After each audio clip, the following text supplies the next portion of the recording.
بسم اللہ الرحمن الرحیم۔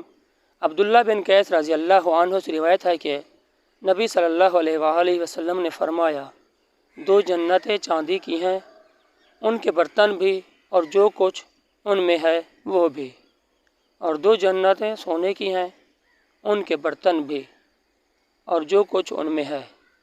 جنت عدن میں لوگوں کے اور ان کے رب کی رعیت کے درمیان اس کے چہرے پر عظمت و کبریائی کی جو چادر ہے، اس چادر کے سوا کوئی چیز نہیں ہوگی۔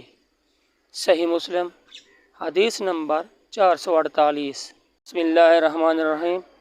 شعبہ نے عمر بن مرہ کے حوالے سے ابو عبیدہ سے اور انہوں نے حضرت ابو موسیٰ اشعری رضی اللہ عنہ سے روایت کی کہ آپ صلی اللہ علیہ وآلہ وسلم نے ہمارے درمیان کھڑے ہو کر 4 باتوں پر مشتمل خطبہ دیا۔